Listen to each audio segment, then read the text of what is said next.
కాస్త కంఠావరోధం ఉంది. అయినప్పటికీ కేవలం నాకు శివశక్తి మీద ఉన్నటువంటి ప్రత్యేకమైన అభిమానము. వైదిక భాషలో సున్నా అంటే పూర్ణము.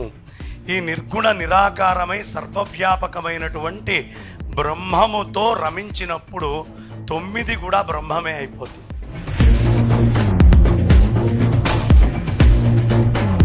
కరుణాకర్ సుగుణ గారు ఒక్కవైపు అటు తిరిగితే గట్టిగా మీ అందరి కరతాళ ధ్వనులతో చాలా గట్టిగా ఒక్క నిమిషం గట్టిగా. ఈ అంశాన్ని నేను ఎందుకు ఎంచుకున్నాను అంటే, శివశక్తి ఛానల్ని హిందువులు ఎంత పాళ్లల్లో చూస్తారో ఇతరమైనటువంటి వాళ్ళు అంతకంటే ఓ పాలు ఎక్కువే చూస్తారు.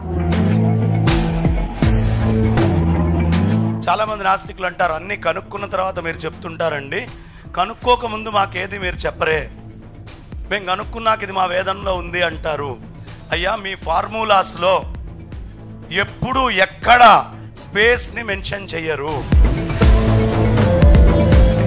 ఏమండి, శంకరాచార్యుల వారి దగ్గరికి కొంతమంది వచ్చారు. ఏమండి, విత్తనంలో చెట్టు ఉందా అని అడిగారు. విత్తనంలో చెట్టు ఉంటుందా అండి? ఉందా?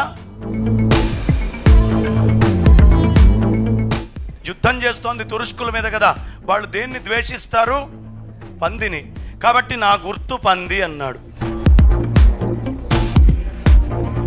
అమ్మా, ఈ సన్మానం ఇక్కడ నాకు కాదు, ఇవాళ కావాల్సింది మనందరికీ చక్కగా స్ఫూర్తిగా ఉంటూ ఈ ధర్మాన్ని ముందరికి తీసుకెళ్తున్న కరుణాకర్. కాబట్టి నా ప్రతినిధిగా, అంటే ఆయనకు చేస్తే నాకే చేసినట్టుగా,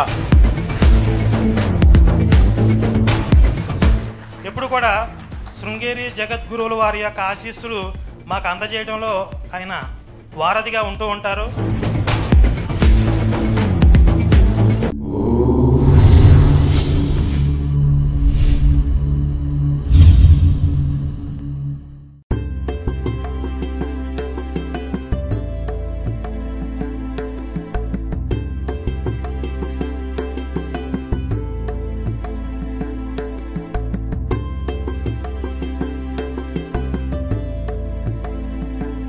మనకెంతో ఇష్టమైనటువంటి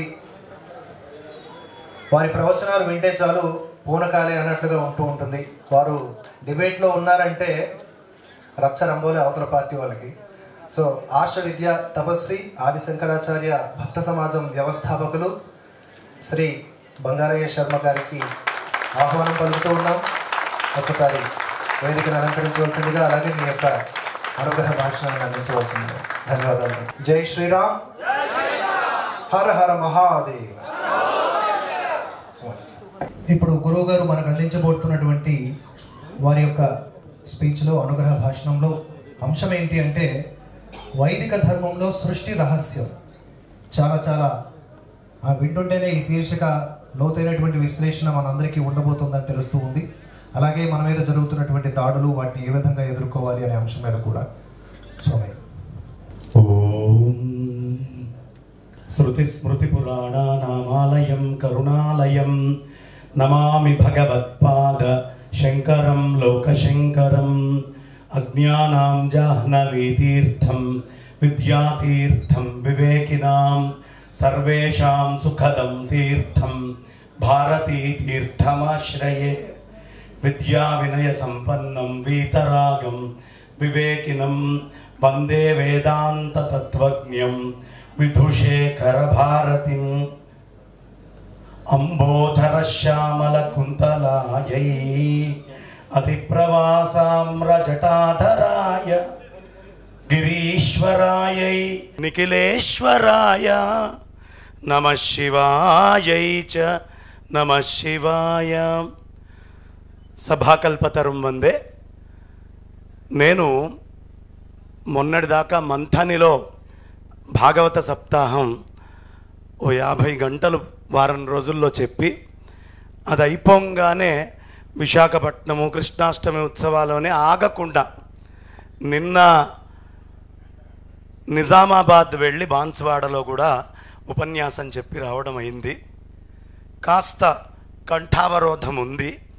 అయినప్పటికీ కేవలం నాకు శివశక్తి మీద ఉన్నటువంటి ప్రత్యేకమైన అభిమానము, కరుణాకర్ సుగ్గుణ గారు వారి టీం మీద ఉన్నటువంటి అపారమైనటువంటి ఇష్టము, ఏ మార్గాన్ని ఎంచుకొని ధర్మ పరిరక్షణే మా జీవితము అని ఇవాళ ఉపన్యాసానికి వచ్చినటువంటి పెద్దవాళ్ళైనటువంటి చాలా అద్భుతమైనటువంటి కృషితో ఈ ధర్మాన్ని కాపాడుతున్న వాళ్ళ మీద ఉన్నటువంటి విశేషమైనటువంటి భక్తిపూర్వక వాత్సల్యం. మీ అందరినీ కూడా చూడాలి అనే తపన, లేకపోతే వాస్తవానికి నా ఉపాధి వాళ్ళు ఇక్కడ రావడానికి సహకరించట్లేదు, అయినా సరే రావాలి అనే ఉద్దేశంతో వచ్చాను.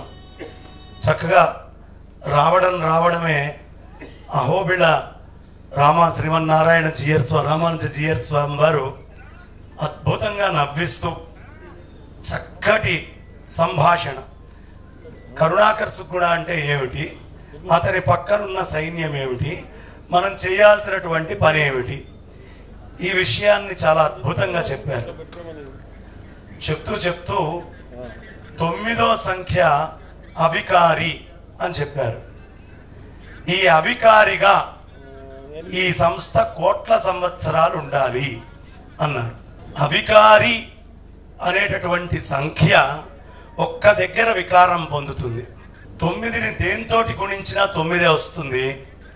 కానీ 9ని ఏదైనా ఒక వస్తువుతో మనం కూడినప్పుడు ఆ అంకె పక్కకు వస్తుంది, బాగుంది. కానీ వికారం ఒక్క దగ్గర ఉంటుంది ఆ 9కి. అది ఎక్కడ అంటే 9 × 0 అని పెట్టారనుకోండి, అది 0 అవుతుంది కానీ 9 అయ్యే అవకాశం లేదు. అంటే ఈ 9 ఎవరు? సగుణ సాకారంగా వచ్చినటువంటి కృష్ణ పరమాత్మ. ఆయన నిజతత్వం ఏమిటి అంటే పూర్ణము. 0 అంటే శూన్యం కాదు, వైదిక భాషలో 0 అంటే పూర్ణము. ఈ నిర్గుణ నిరాకారమై సర్వవ్యాపకమైనటువంటి బ్రహ్మముతో రమించినప్పుడు 9 కూడా బ్రహ్మమే అయిపోతుంది. ఆ సగుణ సాకారం కూడా ఆత్మస్వరూపం అవుతుంది. దీనినే సృష్టి రహస్యంలో ఒక్కసారి చెప్పుకుందాము అనే ఉద్దేశ్యంతో ప్రధానంగా నన్ను ఒకసారి కరుణాకర్ సుగ్గుణ గారు అడుగుతూ ఏమండి, సృష్టి గురించి మన పురాణాల్లో మనకు సంబంధించినటువంటి ధర్మాల్లో చాలా అనుమానాలు ఉన్నాయి అని ఎప్పుడో వ్యక్తం చేయడం, అసలు అనేక పురాణాల్లో రకరకాల సృష్టులు మనకు కనిపిస్తున్నాయి, దీని మీద మీ అభిప్రాయం ఏమిటి అని అడిగారు. ఆయన మీరేం మాట్లాడతారు అన్నప్పుడు ఆ ప్రశ్న నాకు గుర్తొచ్చింది. మీరు ఏ ప్రశ్న అయితే వేశారో ఆ ప్రశ్నకే నేను సమాధానం చెప్తాను అని చెప్పాను. అంతకంటే ముందు ఒక్కసారి కరుణాకర్ సుగ్గుణ గారు ఒక్కవైపు అటు తిరిగితే గట్టిగా మీ అందరి కరతాళ ధ్వనులతో, చాలా గట్టిగా, ఒక్క నిమిషం గట్టిగా.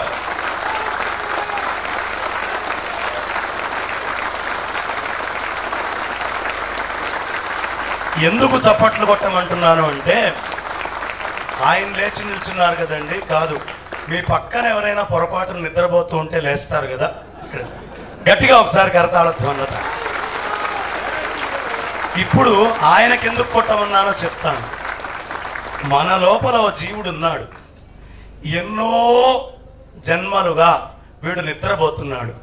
ఈ జీవుణ్ణి నిద్ర లేపి ధర్మం వైపు పంపించడానికి ఎప్పుడైనా చప్పట్లు కొట్టేవాళ్ళు అవసరం కదా. ఆ చప్పట్లు శివశక్తి ద్వారా మనందరినీ లేపడం కోసం, సనాతనమైనటువంటి వైదిక ధర్మాన్ని లేపడం కోసం ఆయన కొడుతున్నారు. అందుకని ఆయనకి చప్పట్లు కొట్టమన్నా గట్టిగా.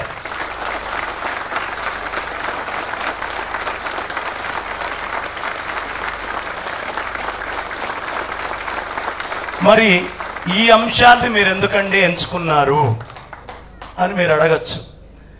ఈ అంశాన్ని నేను ఎందుకు ఎంచుకున్నాను అంటే, శివశక్తి ఛానల్ని హిందువులు ఎంత పాళ్లల్లో చూస్తారో ఇతరమైనటువంటి వాళ్ళు అంతకంటే ఓ పాలు ఎక్కువే చూస్తారు. ఎందుకంటే మన పాలు వేరు, వాళ్ళ పాలు వేరు. వాళ్ళ పాలు వదిలి పాలను చూస్తారు, అనుమానం లేదు. కాబట్టి ఈ పాలు వాళ్ళకు కూడా అందాలి అనే ఉద్దేశ్యంతో సృష్టి రహస్యం అనే విషయాన్ని తీసుకున్నా. హిందువుల ఇప్పుడు జరుగుతున్నటువంటి దాడికి వాళ్ళు ఎదుర్కోవడానికి వాళ్ళకు అవసరమైనటువంటి కర్తవ్యం ఏమిటి, ఈ రెండు విషయాల్ని చాలా ప్రధానంగా తీసుకున్నారు. మొట్టమొదటిది, మనమందరం మాతృగర్భంలోంచి వచ్చాం. ఆ తల్లి తాను జీవించి ఉంటుందో జీవించి ఉండదో తన మృత్యువుని కూడా లెక్క చేయకుండా మనందరికీ జన్మనిచ్చింది. అందుకనే వేదం ప్రప్రథమమైనటువంటి స్థానం ఎవరికైనా ఇస్తే అది మాతృదేవోభవ. ఇది సనాతనమైన వైదిక ధర్మానికి చెందిన మనకి మాత్రమే తెలుసు. నాకు చాలామంది స్ఫూర్తి ఉంటారు, అందులో మా గిరిధర్ గారు అంటే నాకు చాలా ఇష్టం. ఎక్కడ అంటే మాతృసేవ కోసం ఆయన విదేశాల్లో ఉన్న అత్యున్నతమైన పదవుల్ని కూడా వదిలిపెట్టొచ్చి తల్లికి సేవ చేయడంలో అలాంటి వాళ్ళని ఆదర్శంగా చూపించగలిగేది ఒక్క సనాతన వైదిక ధర్మంలోనే. గట్టిగా ఒకసారి గిరిధర్ గారికి మాతృదేవోభవ. ఒక్కసారి అందరూ దయించి కళ్ళు మూసుకొని మీ తల్లులకి అమ్మగారులకి నమస్కారం చేసుకోండి. అమ్మా, నీ ప్రాణాన్ని లెక్క చేయకుండా నాకు జన్మనిచ్చావు అని. మాతృదేవోభవ. ఎక్కడి నుంచి వచ్చామండి తల్లి కడుపులోకి? ఏమన్నా ఉన్నట్టుండి ఊడిపడ్డామా? లేదు కదా. తండ్రిలో నుంచి, తండ్రి వీర్యంలో నుంచి బయటికి వచ్చాం. అంటే తల్లి ఎలా కడుపులో పెట్టుకొని చూసుకొని పిల్లవాడిని కన్నదో, తల్లి కంటే ముందు కడుపులో పెట్టుకున్నది ఎవరు? తండ్రి. తండ్రి కడుపులో నువ్వు ఉన్న తర్వాతే మాతృగర్భంలోకి ప్రవేశించావు. కాబట్టి మొదటి స్థానం తల్లికే. ఎందుకు? అక్కడ నిర్గుణ నిరాకారమైన యథాతథమైన జీవలక్షణంతో ఉన్నాను. నీకు ఉపాధి అనేటటువంటిది ఇచ్చినటువంటిది మాతృగర్భం. కాబట్టి నువ్వున్నావు పితృగర్భంలో, అక్కడి నుంచి మాతృగర్భంలోకి వచ్చావు. సృష్టి క్రమం చెప్తున్నానండి. వైదిక ధర్మము ఇవాళ మీరు తీసుకుండే ఆరంభవాదాలు, పరిణామవాదాలు, డార్విన్ సిద్ధాంతాలు, వీటన్నిటికంటే ఎంత దూరంలో ఉంది, ఎంత గొప్పగా ఇట్ ఈస్. నేను ఇప్పుడు చెప్తోంది ఒక ఇతరమైన మతాలే కాదు. ఎవరైతే సైన్సే సర్వస్వం అని అనుకుంటూ ఆ సైన్స్ పేరిట వైదిక ధర్మాన్ని దూషించే నాస్తికులున్నారో వాళ్ళకు కూడా అర్థం కావాలని చెప్పుకుంటూ వెళ్తున్నాను. ఎక్కడి నుంచి వచ్చింది ఈ జీవి? పితృగర్భంలోంచి. ఏమండి, తండ్రి కడుపులోకి ఏమైనా దానంతటా పడ్డామా? ఎక్కడి నుంచి అయినా వచ్చామా? తండ్రి తినేటటువంటి ఆహార పదార్థాల్లో నుంచి మనం తండ్రిలోకి చేరాం. అదే వీర్యం కింద మారింది. ఈ తండ్రి గర్భంలోకి ఆహారం నుంచి వచ్చినటువంటిది. ఈ ఆహారంలోకి మనం ఎక్కడి నుంచి వచ్చాం?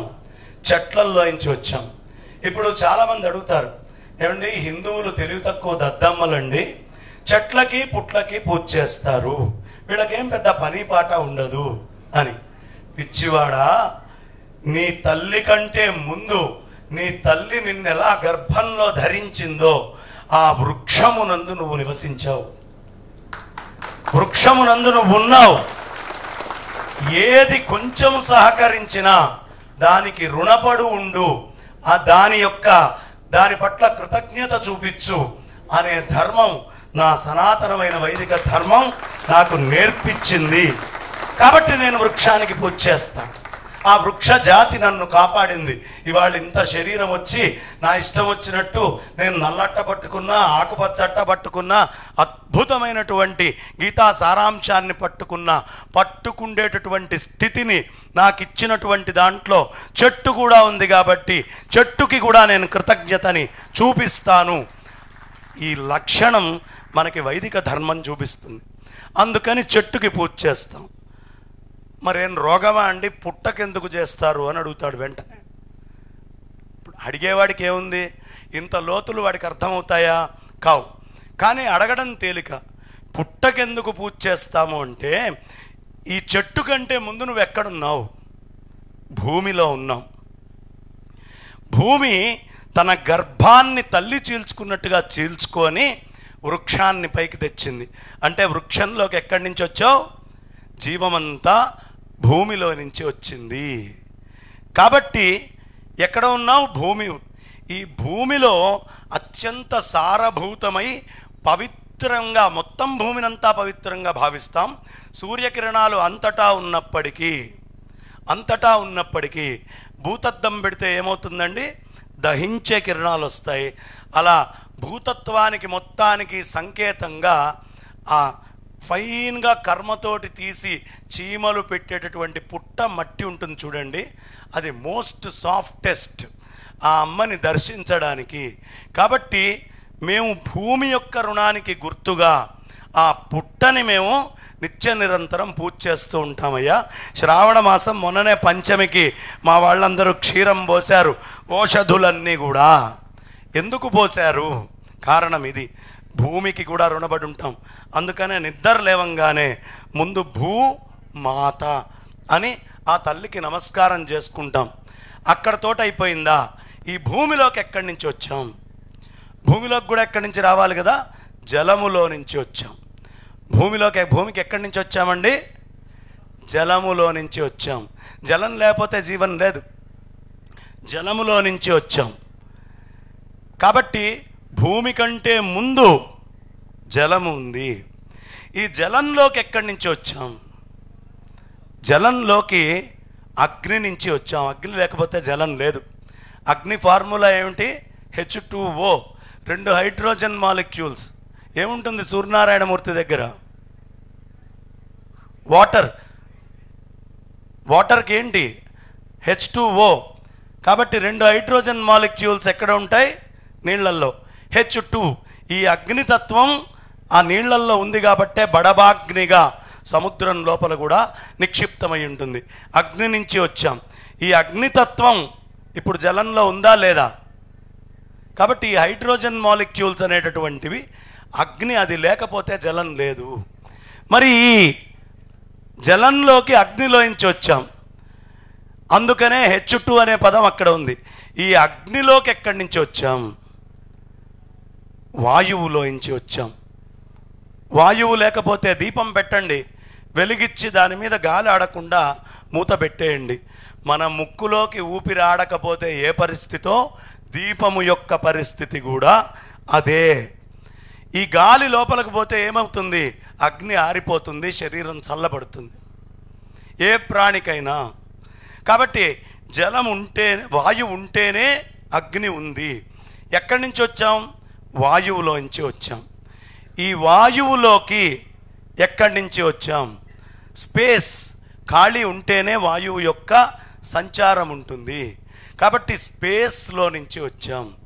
ఈ స్పేస్లో నుంచి వచ్చినటువంటి మనము ఇప్పటికీ చాలామంది నాస్తికులు అంటారు, అన్నీ కనుక్కున్న తర్వాత మీరు చెప్తుంటారండి, కనుక్కోకముందు మాకేది మీరు చెప్పరే, మేము కనుక్కున్నాక ఇది మా వేదంలో ఉంది అంటారు.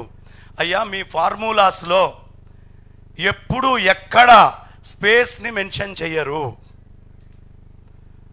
ఓ కంటెంట్ చెప్తున్నారు, H2 చెప్తున్నారు, కానీ ఈ మాలిక్యూల్ స్పేస్ ఎప్పుడైనా మీ ఫార్ములేలో మీరు చెప్తున్నారా? అది కూడా చాలా ప్రధానము అని వేదం మనకి చాలా ప్రత్యేకంగా ఫార్ములాని కూడా చెప్తోంది. అది ఏమిటి స్పేస్ అంటే, పంచదార వేశాను నీళ్లల్లో, కాసేపు అయిన తర్వాత ఆ పంచదార కరగడం ఆగిపోయింది. ఆగిపోయింది ఎందుకు అంటే శాచురేషన్ వచ్చిందండి అంటాడు. Saturation is nothing but space. ఇంకొంచెం వేడి పెడితే సూపర్ శాచురేట్ అయింది అంటాడు. అంటే ఈ స్పేస్ ఏమిటి, ఎంత అనేది ఎక్కడ ఫార్ములేలో మనం చూపించట్లేదు, కానీ అది కూడా చూపించాలి. అది ఈ సృష్టి క్రమంలో స్పేస్ యొక్క ప్రాధాన్యత చాలా ఉంది అని ఈ ఫార్ములాలో ఇప్పుడు వేద మంత్రం చెప్తాను నేను, ఇది ఎక్కడి నుంచి వచ్చింది అనేది. దీంట్లో స్పేస్ యొక్క ప్రాధాన్యత చెప్పుకొస్తారు. అక్కడ ఈ స్పేస్ ఎక్కడి నుంచి వచ్చింది అంటే పరమాత్మ నుంచి వచ్చిందండి. అది నిర్గుణ నిరాకారమైంది. తస్మాద్వా ఏతస్మాద్ ఆత్మన ఆకాశ సంభూత ఆకాశాద్వాయు వాయోరగ్ని అగ్నేరాప అద్భ్య పృథివీ పృథివ్యా ఓషధయ ఓషధీభ్యోన్నం అన్నాత్ పురుష. ఇది మొత్తము సృష్టిక్రమము. ఈ సృష్టిలో మొట్టమొదట వచ్చింది వేదం. బ్రహ్మదేవుణ్ణి సృష్టించిన తర్వాత ఆకాశము శబ్దానికి గుర్తండి. వాయువులో 2 లక్షణాలు ఉంటాయి. ఏమిటది? శబ్దంతో పాటు స్పర్శ అనే గుణం 2 వచ్చినాయి. అదే మీరు అగ్ని దగ్గరకు వచ్చేటప్పటికి ఆ అగ్ని దగ్గర మనకి శబ్దములో అంటే ఆకాశములో వాయువులో లేని కొత్త లక్షణం వస్తుంది, రూపం. అంతకుముందు ఆకాశాన్ని చూసిన వాడెవడు లేడు, వాయువుని చూసిన వాడెవడు లేడు. కానీ ఈ రెండిటి యొక్క సమ్మిళనమైనటువంటి రూపాన్ని అగ్నిలో చూస్తున్నాము. శబ్ద స్పర్శ రూపాలు ఇవి 3. ఇక 4వదైన జలం. జలంలోకి వచ్చేటప్పటికి పైన ఉన్న 3 లేనిది కొత్తది ఒకటి వస్తుంది. అదేమిటి? శబ్ద స్పర్శ రూప. ఏమండి ఈ మంట చాలా రుచిగా ఉందండి, నాకు నేను తిన్నాను అని ఎవడు అనడు. ఎందుకంటే దాంట్లో రసము లేదు. రసం ఎక్కడ వచ్చింది? రుచి. అది జలం దగ్గరకు వచ్చేటప్పటికి రుచి వచ్చింది. ఈ జలము నుంచి భూమికి వచ్చేటప్పటికి 5 తత్వాలు కనిపించినాయి. ఇది మొత్తం స్పష్టంగా మనకు ఉపనిషత్తుల్లో చాలా విశేషంగా చెప్పబడ్డది.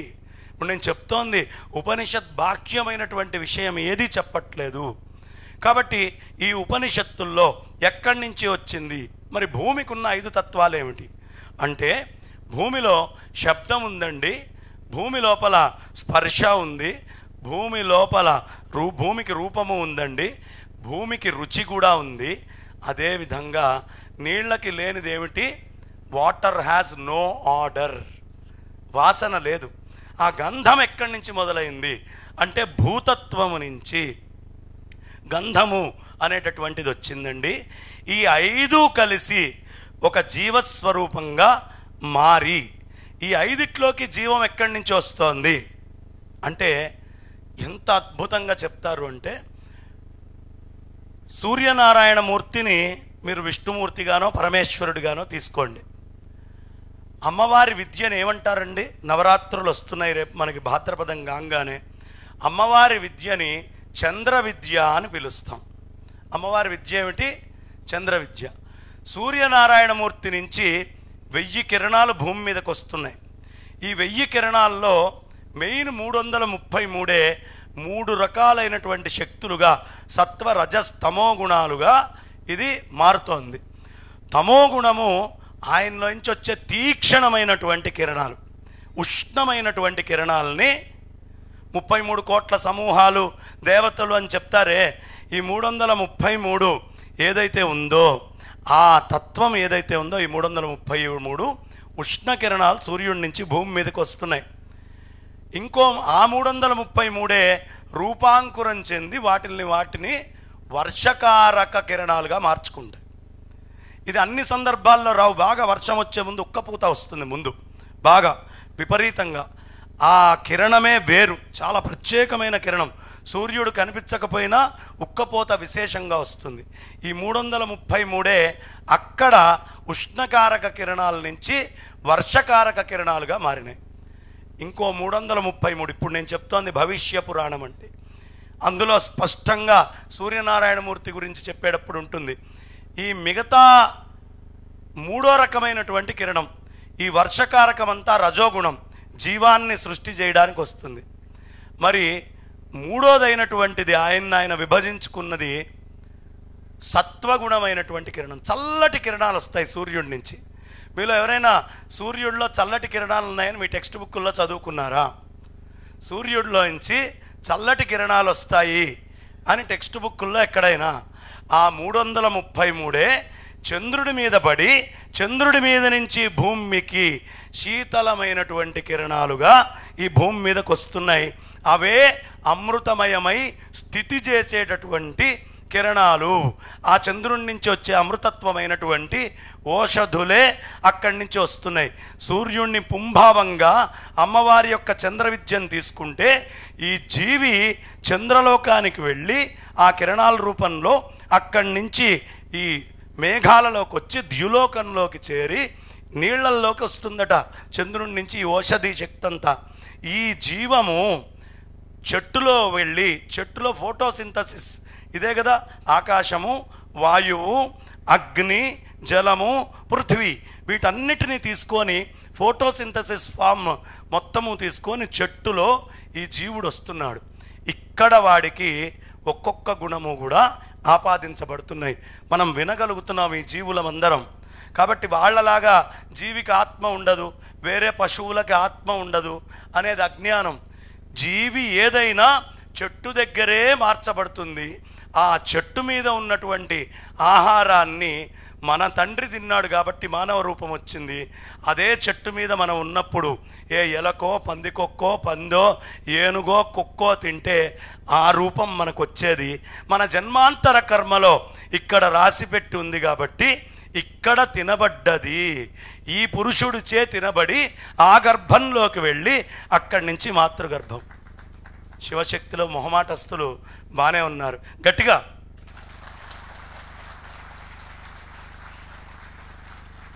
ఆ విధంగా ఈ జీవి ఒక్కొక్క గుణాన్ని తెచ్చుకున్నాడు.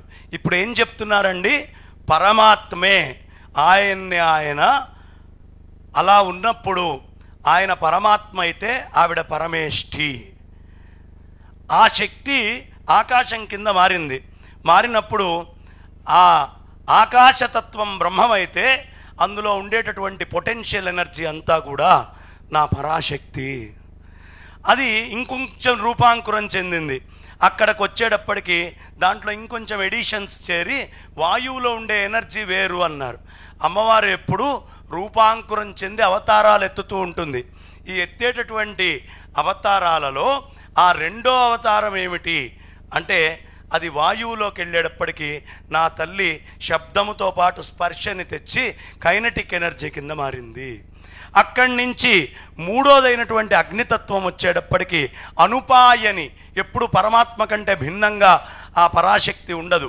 శక్తి ఆయన అభిన్నం, కానీ సృష్టి రచనకి ఇవి రెండూ భిన్నంగా గోచరించినప్పటికీ సముద్రంలోంచి అల వస్తే అబ్బబ్బా అల బాగుందని మనం ఆనందంగా అలని చూస్తాం. కానీ సముద్రానికి అలకి తేడా ఏంటండి అంటే ఎవడు చెప్తాడు? సముద్రమే అల, అలే సముద్రం. అందులో ఒక వికారం కనిపించింది కాబట్టి వికారాన్ని మాత్రమే దర్శించేటటువంటి వాడు శక్తి దాకా వెళ్తారు. ఆ శక్తిని ఆత్మస్థితికి తీసుకురావడం అనే బ్రహ్మతత్వాన్ని ఎలా తెలుసుకోవాలి అనేది ఉపనిషత్తులు. ఈ సృష్టిలో జీవుడు బ్రహ్మం ఎలా అవ్వాలి అంటే పరమాత్మ నుంచి ఏమాత్రం విచ్ఛిన్నం కాకుండా ఎలా అయితే. ఏమండి, శంకరాచార్యుల వారి దగ్గరికి కొంతమంది వచ్చారు. ఏమండి, విత్తనంలో చెట్టు ఉందా అని అడిగారు. విత్తనంలో చెట్టు ఉంటుందా అండి? ఉందా? ఉంటే చూపించండి అని అడుగుతాడు. వెంటనే ఏం చూపిస్తారు? చూపించలేం. విత్తనంలో చెట్టు లేదా? లేదు అంటావా? లేనిది కొత్తగా వచ్చే అవకాశం లేదే, ఆ అవకాశమే లేదే.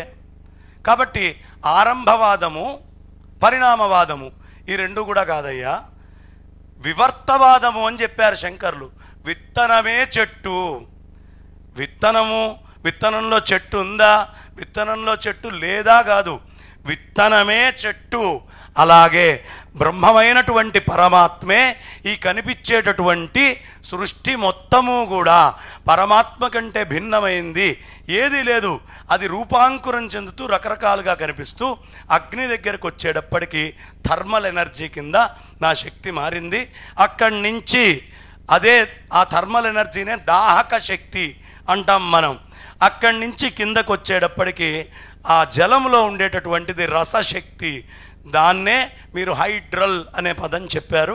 అక్కడి నుంచి భూమి దగ్గరకు వచ్చేటప్పటికి అయస్కాంత శక్తిగా మ్యాగ్నెటిక్ ఎనర్జీ కింద మారి ఈ ఇన్ని రకాల ఎనర్జీ తత్వాల్ని ఈ చెట్టులోకి ప్రవేశపెట్టి ఈ జీవుడికి తండ్రిలోకి వెళ్ళి అక్కడి నుంచి వచ్చింది. కాబట్టి ఎవరైనా ప్రశ్నలు అడిగితే మీ సృష్టి క్రమం ఏమిటి అంటే మా సృష్టి అంతా ఆత్మమయం అండి, బ్రహ్మమయం. మాకు దేవుడు ఎక్కడో ఉండి ఇక్కడ ఆపరేట్ చేస్తున్నాడు అనేది లేదు. ఇందుగలడందు లేడని సందేహము వలదు, చక్రి సర్వోపగతుండు ఎందెందు వెదకి చూచిన అందందే గలడు దానవాగ్రని వింటే. మరి ఈ రూపాలన్నీ ఏమిటి అంటే ఈ రూపాలన్నీ 9 అండి, 9. ఈ రూపాన్ని మనం ఎప్పుడు బ్రహ్మతత్వాన్ని తెలుసుకున్న వాళ్ళం అవుతాం. ఆ పూర్ణము అనేటటువంటి అంకె ఏదైతే ఉందో దానితోటి ఈ అవతారాన్ని, ఈ రూపాలని అన్నిటినీ బ్రహ్మవస్తువు అని గుణించుకుంటూ వెళ్ళిపోతే, లేదు మనం ఆ బ్రహ్మవస్తువుగా దర్శిస్తే బ్రహ్మమే అయిపోతుంది 9 కూడా. కాబట్టి అందరికీ ఏమి తెలియాలి అంటే పరమాత్మ అంతటా ఉన్నాడు. అణోరణీయాన్ మహతో మహీయాన్, అన్నిటి యందు ఈ ఆత్మతత్వాన్ని, ఈ నిర్గుణ నిరాకారమైనటువంటి బ్రహ్మతత్వాన్ని మనం ఇచ్చేయాలి. 2 ఆకులు ఇచ్చాం, తమలపాకులు బయట ఉన్నాయి. ఎన్ని ఆకులు ఉన్నాయి? 2 ఉన్నాయి. ఆ 2 నేను తిన్నా. ఇప్పుడు తమలపాకులు ఉన్నాయా లేవా? తమలపాకులు ఉన్నాయా లేవా? లేవు అనేటటువంటిది 0 అని మీరు చెప్తున్నారు. కానీ తమలపాకులు మన శరీరంలోకి వెళ్ళి రూపాంకురం చెందిన ఎక్కడికి పోలా, లోపలే ఉన్నాయి, మళ్ళీ ఇంకో రూపంలో బయటికి వెళ్తాయి.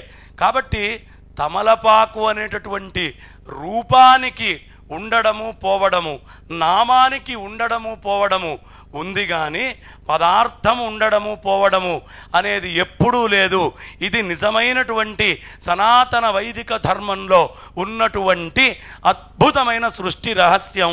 ఉన్న సమయానికి కుదించాలి కాబట్టి చాలా వేగంగా దీన్ని కుదించుకుంటూ తెచ్చాను. ఇక మనకు ఉండాల్సినటువంటి ఈ ధర్మ పరిరక్షణకి మనం చేయాల్సినటువంటి పనేమిటి అంటే, విద్యారణ్యుల వారి చరిత్ర ఒక్క 7 నిమిషాల్లో నేను ముగిస్తాను. ఈ విద్యారణ్యుల వారి చరిత్ర మనకు అర్థమవుతే ధర్మ పరిరక్షణ ఎలా చేయాలి? శృంగేరి పీఠానికి 12వ జగద్గురువులైనటువంటి వారు విద్యారణ్య యతీంద్రుల వారు. చాలా విశేషమైనటువంటి దాడి మన మీద జరుగుతోంది. జరుగుతున్నప్పుడు మొత్తం బహమనీ సుల్తాన్లు, ఓ పక్క నుంచి ఢిల్లీ పాద్షాలు అందరూ కూడా, మాలిక్ కఫూర్ నుంచి అందరూ వచ్చి విశేషంగా దాడులు చేస్తూ ఉన్నారు. ఈ చేసే సమయంలో హిందూ రాజులందరూ కూడా పరస్పరం ఉన్నటువంటి భిన్నత్వాల వల్ల వాళ్ళందరూ కూడా మెల్లిగా పరాజితులవుతున్నారు. అప్పుడు స్వామివారు విద్యారణ్య యతీంద్రుల వారు తపస్సు చేశారు. ఆ అమ్మవారి కోసం ప్రార్థన చేశారు. మొట్టమొదట మనకు కావాల్సింది ఏమిటండి? తపస్సు. తపస్సు అంటే తపించడం. నా సనాతనమైనటువంటి వైదిక ధర్మాన్ని నేను పరిరక్షించాలి అనే తపన మొట్టమొదటి లక్షణం మనందరిలో ఉండాల్సినటువంటిది. ఈ తపన, దీనినే తపస్సు అంటారు. ఈ వైదిక ధర్మము అందరికీ అందాలి, నేను ఉద్ధరింపబడాలి, నలుగురికి అంది.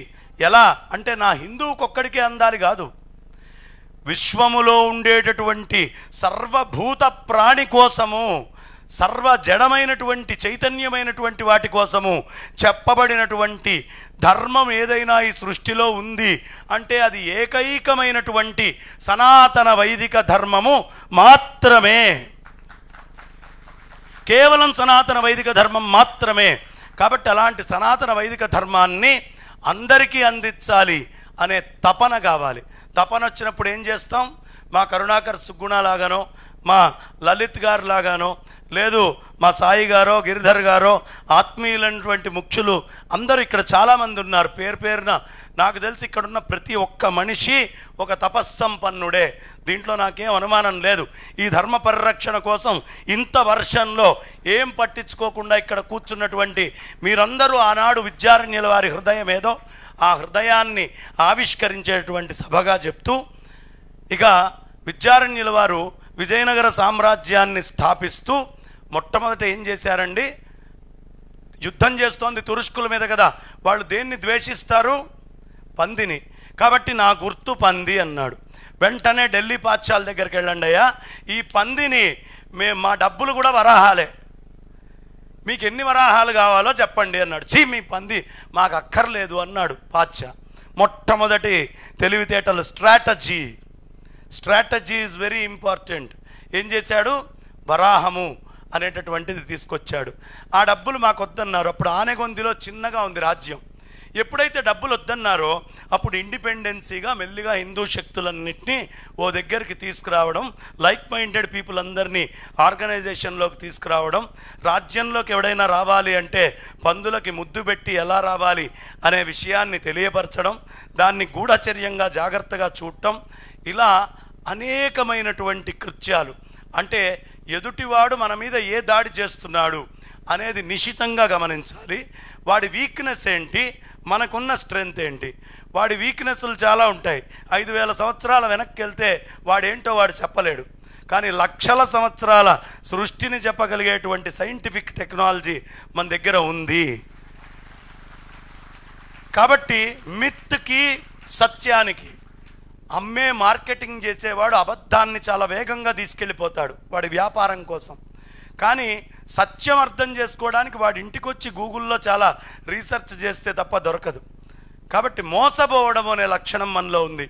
ఎలా మోసపోతున్నారు అనే వాటన్నిటినీ గుర్తించుకొని ఇంకో వేదికలో ఎప్పుడైనా, ఎందుకంటే ఇచ్చిన అరగంట సమయము చాలా విలువైంది, నా తర్వాత మాట్లాడాల్సినటువంటి హేమీలు ఉన్నారు. సముద్రం లోపలికి తీసుకెళ్లే తరంగాలు, బయటికి నెట్టే తరంగాలు అని ఉంటాయి.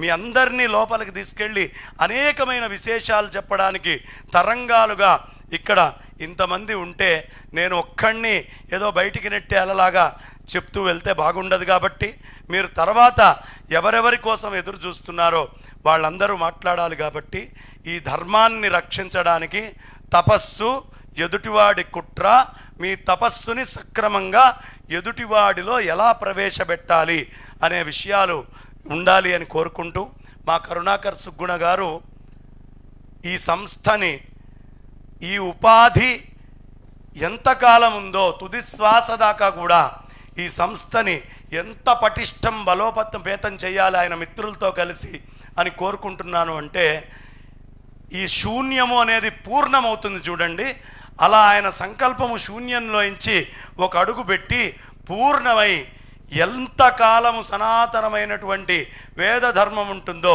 అంతదాకా ఈ తపస్సు ఉండాలి. అంటే అజరామరమై అలా ఎప్పటికీ ఉండిపోవాలి అని మనస్ఫూర్తిగా కోరుకుంటూ నా వాణికి విరామాన్ని ఇస్తున్నాను. ఇక్కడ ఉన్నటువంటి హేమీలైన మీ అందరి మనస్సుకి మనసా నమస్కరిస్తూ అభివాదం తెలియపరుస్తూ స్వస్తి. జై శ్రీరామ్, జై జై శ్రీరామ్. ధన్యవాదాలు గురువు గారు.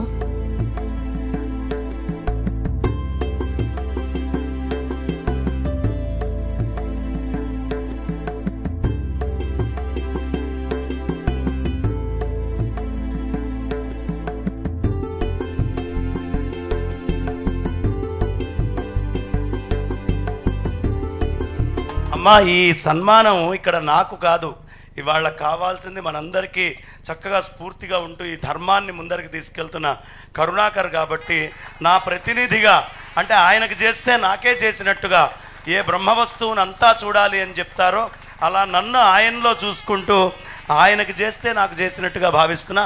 గట్టిగా ఒకసారి అందరూ లేచి నిల్చొని కరతాళ ధ్వనులు. మీరు శాల్వాతోటి సత్కరించారు. కూర్చోండి.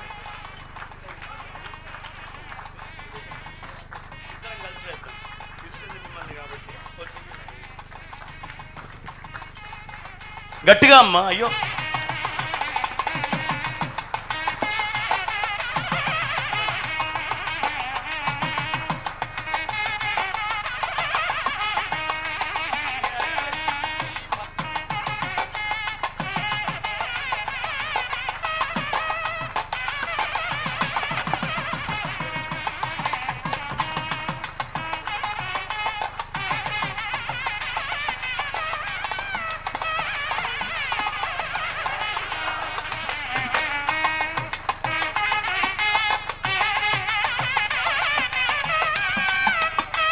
అందరికీ నమస్కారం. శ్రీ బంగారయ్య శర్మ గారు నేను కలిసి ఒక చారిత్రాత్మకమైనటువంటి ఒక వేదికలో భాగస్వామ్యం అవడం జరిగింది. క్రైస్తవ మత ప్రచారకులు వేదాల్లో కూడా మా దేవుడే ఉన్నాడు అని చెప్పి ఒక దుర్మార్గ ప్రచారాలు ఏవైతే చేస్తున్నారో వాటికి అడ్డుకట్ట వేయడానికి శ్రీ చిన్నజీయర్ స్వామి వారి ఆధ్వర్యంలో ఒక మంచి వేదికను ఏర్పాటు చేశారు. అందులో వారికి సహాయకులుగా హిందూ ధర్మాచార ప్రతిష్టాన్ వేదిక ఆధ్వర్యంలో ఆ చర్చను ఏర్పాటు చేయడం జరిగింది. అందులో వారికి సహాయకులుగా నేను కూడా ఉన్నాను. అప్పటి నుంచి అంతకుముందు కూడా అరాకొరాగా పరిచయం ఉంది. కానీ ఆ చర్చ కోసం మేము చాలాసార్లు కలవటం, చర్చించుకోవడం, వీటి మీద క్రమంగా మేము మాట్లాడుకుంటూ అనేక సార్లు వారి దగ్గర నుంచి నేను చాలా విషయాలు నేర్చుకోవడం జరిగింది. అయితే ఓ సందర్భంలో శృంగేరి వెళ్ళినప్పుడు శృంగేరి జగద్గురువులు వారు ప్రత్యేకంగా నా పేరు ప్రస్తావించి సాక్షాత్తుగా జగద్గురువులు నోటి నుండి వారు నా పేరు పలకటం ఒక అనిర్వచనీయమైనటువంటి అనుభూతి. అలాంటి మహద్భాగ్యానికి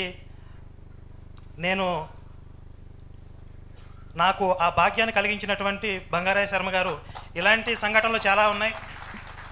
ఎప్పుడు కూడా శృంగేరి జగద్గురువులు వారి యొక్క ఆశీస్సులు మాకు అందజేయడంలో ఆయన వారధిగా ఉంటూ ఉంటారు.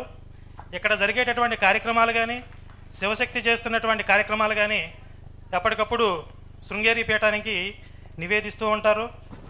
ఆ విధంగా గురువుల యొక్క ఆశీస్సులు మాకు అందజేయడంలో వారు చాలా కీలక పాత్ర పోషిస్తూ ఉన్నారు. అలాగే ఈరోజు ఇక్కడికి విచ్చేసి ఈ కార్యక్రమాన్ని జయప్రదం చేయడంలో వారి యొక్క భాగస్వామ్యాన్ని తీసుకున్నందుకు వారికి హృదయపూర్వకంగా ధన్యవాదాలు తెలియజేస్తూ జై శ్రీరామ్.